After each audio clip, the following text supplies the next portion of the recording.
పెద్దపల్లి జిల్లా రామగుండం నియోజకవర్గం రామగుండం మున్సిపల్ కార్పొరేషన్లో ఈ నెల 11న జరగనున్న కార్పొరేషన్ ఎన్నికల్లో జోరుగా ప్రచారం పలు పార్టీ అభ్యర్థులు ఇండిపెండెంట్ అభ్యర్థులు ప్రచారం మొదలుపెట్టారు. ఈ సందర్భంగా పలు డివిజన్లో కార్పొరేటర్ అభ్యర్థులు వినూత్న ప్రచారాన్ని చేపట్టారు. ప్రస్తుతం మన మున్సిపల్ ఎన్నికల ప్రచారం జోరుగా సాగుతుంది. ఎన్నికల్లో నిలబడ్డ అభ్యర్థులు కూడా పోటాపోటీగా ప్రచారం కొనసాగిస్తున్నారు. ప్రస్తుతం మన పెద్దపల్లి జిల్లాలోని రామగుండం నియోజకవర్గం 36వ డివిజన్ అభ్యర్థి ఇండిపెండెంట్ అభ్యర్థి మన దగ్గర ఉన్నారు. గతంలో మాజీ కార్పొరేటర్గా పోటీ చేశారు. వారిని అడిగి తెలుసుకుందాం. నమస్తే అండి. నమస్కారం అండి. మాది గతంలో 27వ డివిజన్, ఇప్పుడు 36వ డివిజన్ ఎస్సీ మహిళా రిజర్వ్ అండి. ఈ డివిజన్ మేము గతంలో పోటీ చేసి గెలిచాక దరిదాపుగా డివిజన్ అభివృద్ధి గురించి ఆహర్నిశలు మేము పనిచేయడం జరిగింది. మేము దరిదాపుగా 1 కోటి రూపాయల నిధులు తీసుకొచ్చి డివిజన్లో ప్రతి గల్లీలో మా పని చేయడం జరిగింది.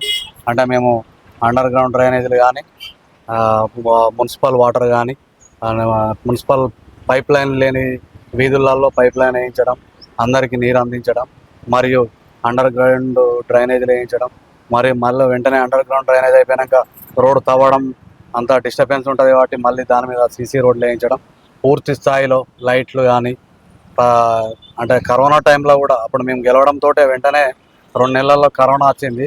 పెద్ద విపత్కరమైన పరిస్థితి ఎదురైంది. అయినా కూడా కరోనా టైంలో కూడా ప్రతి ఒక్కరికి అందుబాటులో ఉంటూ ఇక్కడ డివిజన్లో ఎవరికైనా కరోనా వచ్చింది అంటే వెంటనే మేము అక్కడ వెంటనే కూడా ఎవరు పూణికి భయపడే పరిస్థితి ఉన్నా కూడా మేము సంబంధించిన వాళ్ళు ఏఎన్ఎంలతో వాళ్ళతో కోఆర్డినేషన్ చేసి అక్కడ వాళ్ళకు కరోనా మెడికల్ కిట్స్ కూడా అందించడం జరిగింది. అక్కడ అది అంటే ఎంత దారుణమైన పరిస్థితి అంటే కరోనా టైంలో వాళ్ళు అంటే ఆ వీధిలో కూడా భయపడే పరిస్థితి ఉన్నా కూడా మేము మన డివిజన్ మన వాళ్ళు మనకి అవకాశం ఇచ్చి గెలిపించారు. దానికి ఎంతో మనం కృతజ్ఞత ఉండాలని చెప్పేసి ఎవరు వచ్చి వాళ్ళ ఇంట్లో ఉన్నా కూడా వాళ్ళు ఫోన్ చేసినా కూడా వాళ్ళ ఇంటి బయటికి వెళ్ళి ఆ గ్లౌజెస్, మాస్క్ అంతా మా ప్రాణాలకు తెగించి కూడా మేము పోయి మెడికల్ కిట్స్ ఇచ్చి రావడం జరిగింది. చాలా సందర్భాలు కూడా ఉన్నాయి. గతంలో మీరు ఏ పార్టీ తరఫున? మేము అప్పుడు బీజేపీ నుంచి వెళ్ళి పోటీ చేసినామండి. తర్వాత ఇప్పుడు ఇండిపెండెంట్గా పోటీ చేస్తున్నాం. మరి ఇప్పుడు ఎందుకు టికెట్ మీకు దొరకలేదు? ఇంకా టికెట్ అంటే ఇప్పుడు పార్టీ పరంగా మేము 1 సంవత్సరం ముందు కాంగ్రెస్ పార్టీలోకి రావడం జరిగింది. కాంగ్రెస్ పార్టీ అంతర్గత వ్యవహారం వల్ల మాకు టికెట్. ఇప్పుడు మీరు ప్రచారం చేస్తున్నారు కదా, ప్రచారంలో భాగంగా ప్రజల నుంచి ఎటువంటి స్పందన మీకు లభిస్తుంది? ఎందుకంటే మేము చేసిన పని ప్రతి ఒక్కటి కూడా వీధికి ఉన్నది కాబట్టి వాళ్ళు అదే విధంగా స్పందిస్తారు. ఎందుకంటే మమ్మల్ని ఒక పార్టీకి సంబంధించిన వ్యక్తిగా కాకుండా మమ్మల్ని వాళ్ళ కుటుంబ సభ్యునిగా ఆదరిస్తారు. అంటే మేము 100% గెలుస్తా అని అనుకుంటున్నారా? 100% మేము గెలుస్తా అనుకుంటున్నాం. ఎందుకంటే మేము ప్రతి గల్లీలో కూడా మా పని ఉంది. ప్రతి ఇంటికి కూడా మేము ఏదో ఒక కార్పొరేటర్ లెక్క, నాయకుని లెక్క కాకుండా ఒక కుటుంబ సభ్యుల లెక్క మెరిగిన వ్యక్తులం కాబట్టి మాకు అవకాశం ఇస్తారని మాకు నమ్మకం ఉంది. కంపల్సరీ కూడా మేము గెలుస్తామండి. థ్యాంక్ యూ అండి. మీరు గెలవాలని కోరుకుంటూ మా 3D టీవీ న్యూస్ ఛానల్ తరఫున ఆల్ ద బెస్ట్ చెప్పుకుంటున్నాము.